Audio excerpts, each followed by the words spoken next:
Issue 250. It turns out that there's a ride to an interdimensional portal, which people regularly go in lines to. Well, that's a Deus Ex Machina. I mean, I get that the barriers between zones have been weakened, but it seems like...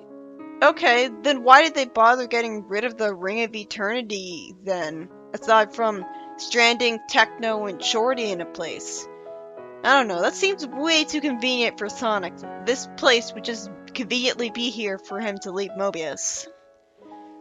Anyways, also, with the barriers between zones being weakened, Sonic is in his Bob Beaky costume, planning to leave Mobius with it. I really would have expected Grimer to have told everybody that the Bob Beaky costume was his disguise.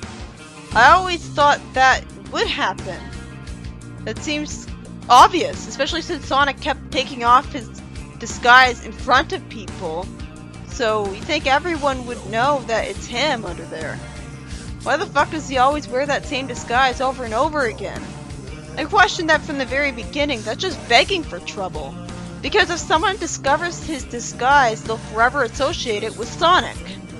So they should have told everyone about it.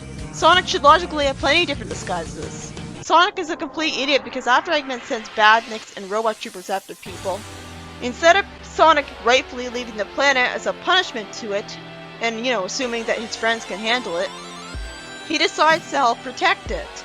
And worst of all, he takes off his disguise right in front of someone. Again! At the worst possible time, you idiot! I know he probably has to take off the disguise to be able to attack the robots with his sharp spines, but still, at least run away at super speed first to hide in a phone booth like Superman. Doesn't this guy work at the interdimensional portal? I guess he bought a ticket to the portal and he's going to run into it really fast because otherwise, he took off his disguise in front of him. He can't just go back there with the disguise because people know who he is. By the way, I love that the comic finally got a clue and decided to dedicate an entire issue to one story for a change. So get used to that. Halfway across the planet, Tails isn't able to contact anyone and even falls down overwhelmed with insecurity without Sonic around. And when a bird shows up, the fact that he can speak Tweet is mentioned again. I wish they translated the bird's dialogue. I'm not sure what he's saying. We see a sniper circle with someone saying to wipe Emerald Hill off the map. Then Kinterbor warns Tails from the Mobius ring that the invaders have taken down the control center, as we see a laser. After a very stilted line where Tails says he feels so angry, he becomes determined to keep protecting his own, and Knuckles says that his people made a very questionable deal to ensure the emeralds in his island would always be guarded, as we see the God of Death in the background. Anyways, Knuckles reminds me of early Archie Knuckles, or regressed after Locke died Flynn Knuckles, because he stubbornly refuses to leave the island and help out anymore. At least the Chaotix are cathartically angry with him for it. Mighty's like, now wait just a flippin', I have nothing but respect for you, but this is insanity! It's only a matter of time before Robotnik comes for you. You've got a lot of nerve! We're not just gonna sit here and allow Mobius to fall like the Special Zone did. I wish this had happened when Flynn did this. Knuckles thinks to himself that thousands died so that he would live forever as a guardian. Again, how does that work? As Porker wipes away a tear, he's asked to build an army of the Guardian robots, which could take weeks, and he tells Vector to help Porker build some more, and orders Mighty and Espio to man the island's defenses while Tikal will be helping him pilot, being determined to be the one to hit first. Meanwhile, in Metropolis, I wonder why Troy would be happy about Eggman coming back. You'd think that he would have heard all about how evil Eggman is. And the blue guy even lampshades this. Some badniks attack in front of Amy, and after she attacks them with the help of some determined civilians, and we see Sonic fighting badniks and even Megatox again, so I guess his tank was brought out of Chemical Plant Zone temporarily, and it's usually stored there. He keeps arrogantly beating badniks and insulting them until he realizes where the trail leads, and he sees a Citadel Robotnik, which is in the exact place where he had planted the Chaos Tap. He wonders if this means they're behind everything.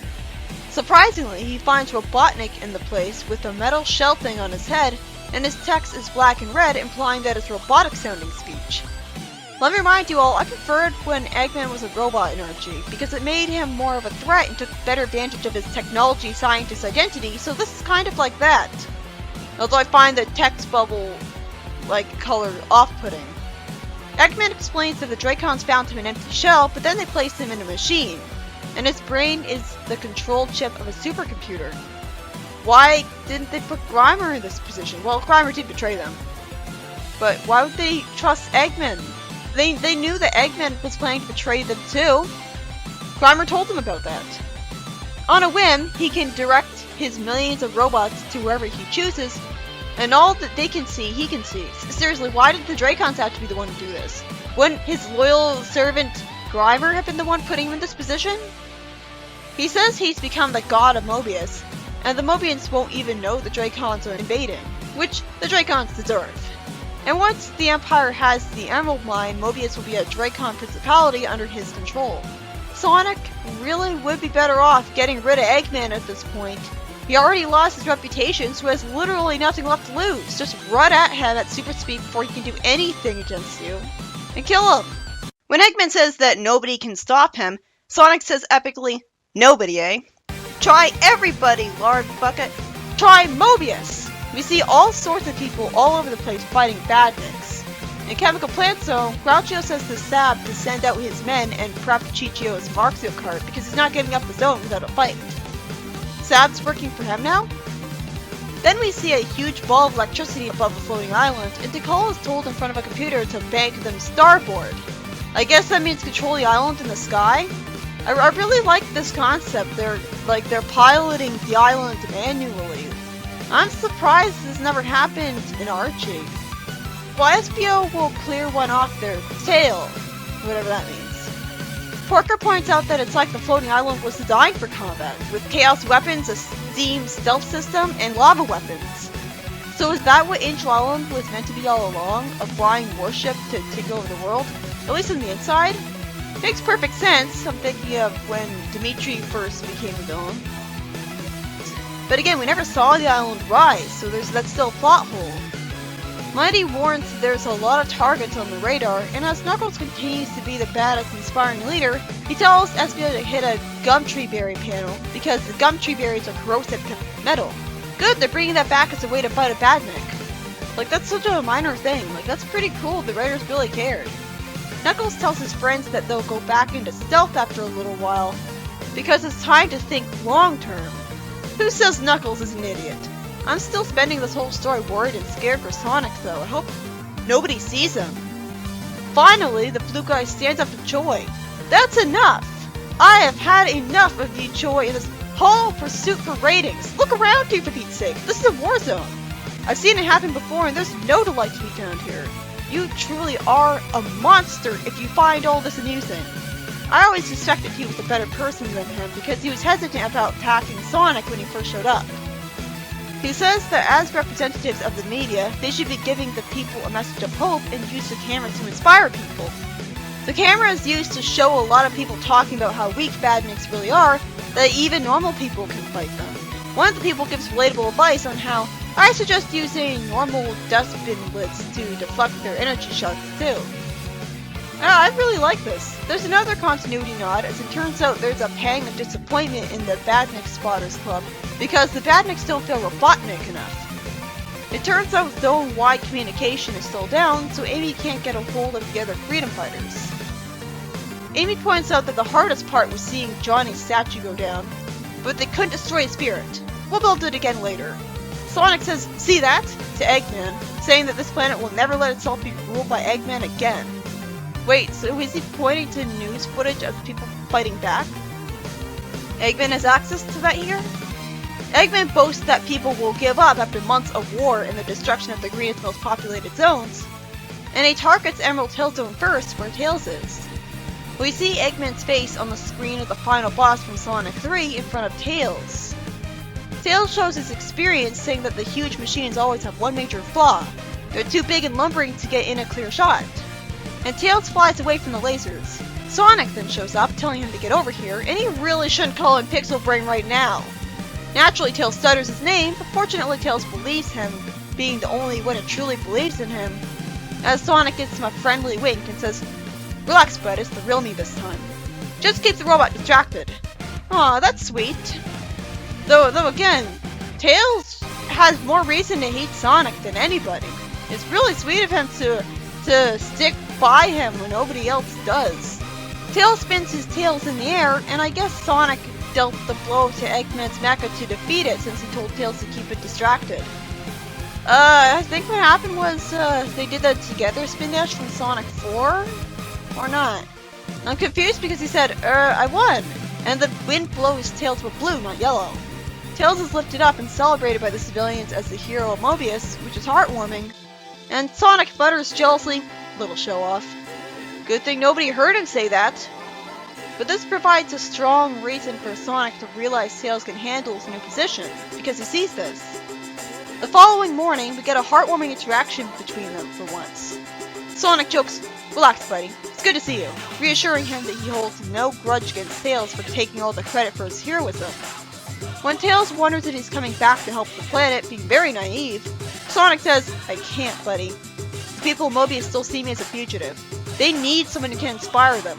That's not me anymore, Tails. Besides, I'm partly responsible for all this. I made a bad deal to try and save the planet before, and that's come back to haunt me. I made this mess, I've got to fix it, and I can't do that here. He can't? Does he think he can go back in time to kill Grimer? What does he plan to do to help Mobius after this? Where does he plan to go that's going to be achieving that? I was really proud of Sonic for admitting that his creating Eggman was a mistake though. I'm surprised that Tails doesn't get that, no, he can't do this, he's saying here. Tails is insecure, saying that he'll make mistakes as a hero, and Sonic says, hey, we can't all be perfect like me. Just follow your gut, never give up, and above all, he gets interrupted, and Sonic immediately runs off, leaving Tails in the dust, leaving a message saying, stay cool, as we fortunately get to see what he was going to say, as Tails is told to fight some badniks. And frustratingly, the last page does absolutely jack shit to establish where Sonic went and how exactly he left, since he revealed himself to be Bob Beaky a while ago in front of the Dimensional Portal guys. I thought that he went to the moon. I mean, like, that's what I remember hearing about. Like, Sonic doesn't get nearly as bad a fate after the smear campaign as I thought that he would before I read the comic. I thought that he would be banished to the moon and he would be in solitary for all that time for the rest of the comic, and he would basically have gone insane because of that. Not that we get to see it. Unfortunately, no, Sonic's just gonna travel between dimensions. But I wouldn't have put it past them to put him through that after all the misery he went through recently. This long, epic story had plenty of writers, reminding me of issue 50 in that respect. It's by Ed Reynolds, Jamie J., Stephen Davis, and Charles Ellis, and it was about Eggman launching a badnik invasion against Mobius because the Dracons conveniently hooked him up to a supercomputer to fix his broken mind and control all the badniks in the world. And it lets him see what they see too, which somehow doesn't completely overwhelm him seeing a million different things at once and not being able to focus on more than one at a time. But yeah, this is a much better way to explain Eggman recovering from insanity than him reasoning himself out of insanity. The story is pretty inspiring as we see that all sorts of normal people, as well as the heroes, are rising up to fight the badniks all over the world, even Grouchio. Reminding me of the story where Eggman was deposed. It'd be pretty lame if Eggman actually did successfully take over the world and make people all depressed after all of this. It would totally disprove Sonic's point that the planet won't let itself be taken over again. The issue had a lot of continuity nods that fit naturally in the story, being a love letter to the comic. Like the gum tree being corrosive against a badnik, or the badnik spotted club being disappointed, because I guess Norris doesn't learn his lesson. And it had the most heartwarming Sonic and Tails interaction in the entire comic because Sonic finally has faith in Tails and tells him that he needs to be the new hero of Mobius, telling him constantly to relax as Tails shows complete faith in him. I just hate that the story wastes the last page of the issue instead of showing us exactly where Sonic left to leave Mobius and where Sonic went and how he left. Good thing we'll get that answer next issue.